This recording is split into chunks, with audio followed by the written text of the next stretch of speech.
Alors c'est pas la première fois qu'une vague de crimes est commise à Gotham. J'ai même envie de dire que c'est le quotidien de la ville. Il y a en permanence des criminels ou bien des affaires extrêmement sordides.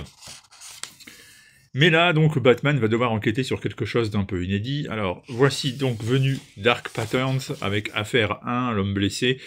Assez surprenant cet album, il est relativement fin puisqu'il contient 3 épisodes d'une grosse vingtaine de pages.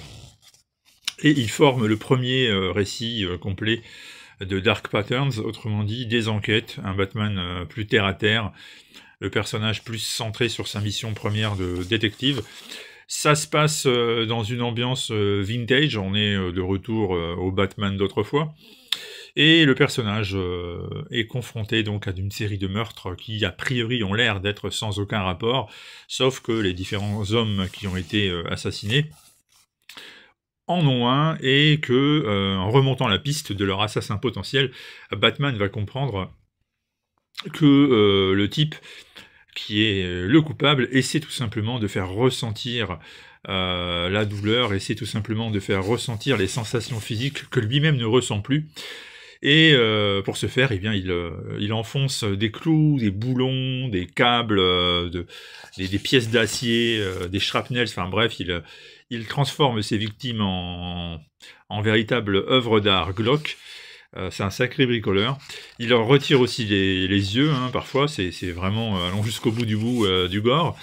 Et donc Batman va réussir à comprendre qui se cache derrière tout ça et à remonter la piste de celui qui est responsable de ces gestes atroces. Et donc, à partir de là, on va comprendre quelles sont ses motivations, les raisons pour lesquelles il se comporte ainsi, et que vient faire dans cette histoire le concept de douleur, sachant que l'assassin en question, l'homme blessé donc, c'est lui aussi cribler le corps des mêmes pièces de métal qui ont servi sur ses victimes, et que les retirer ou l'attaquer directement pourrait tout simplement causer sa mort. Donc Batman en plus ne peut pas vraiment le frapper directement, et il faut trouver une solution pour l'affronter. Bon, alors c'est plutôt bien. C'est plutôt bien, vous voyez, l'apparence, le look est très réussi. C'est plutôt bien, j'ai aimé cette première enquête, ça se lit très vite, mais c'est bien construit, avec un point de vue intéressant. Et donc, bonne pioche que cette lecture. Le seul petit problème de l'histoire que nous pondent Dan Waters au scénario et Aidan Sherman au dessin, qui d'ailleurs est le dessinateur aussi de Ultimate Wonder Woman, et on en parlera très bientôt, eh ben c'est ça, hein, c'est que on reste un peu sur notre faim, ça va vite, hein, on aurait bien aimé que ça se développe un peu plus. On a des fausses pistes également dans cet ouvrage, c'est-à-dire qu'à un moment donné, on voit apparaître une sorte de médecin légiste et on se dit, tiens, on a peut-être trouvé l'assassin, mais en fait non.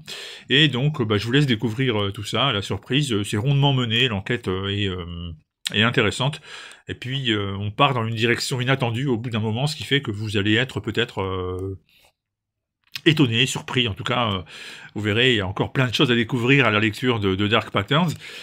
Alors oui, c'est vrai, reste que aujourd'hui, l'ouvrage est mince, c'est 16 €. Alors certains ont pointé du doigt ce décalage entre pagination et prix. Pour rappel tout de même, hein, la franco-belge, en général, les albums de 48 pages ne coûtent pas moins cher, donc en réalité, c'est parce que le comics nous a habitués à des rapports qualité-prix intéressants. Quoi qu'on en dise, ce n'est pas, en effet, le type de lecture en bande dessinée le plus cher, pardon, ni le moins cher. Mais en tout cas, bon voilà, passer cet écueil pour certains, c'est une bonne surprise, c'est très très bien dessiné, c'est bien construit, donc c'est une lecture qui m'a bien plu en réalité. Voilà, ça s'appelle Batman Dark Patterns, Waters Sherman, c'est l'affaire 1, l'homme blessé. On attend la suite avec intérêt.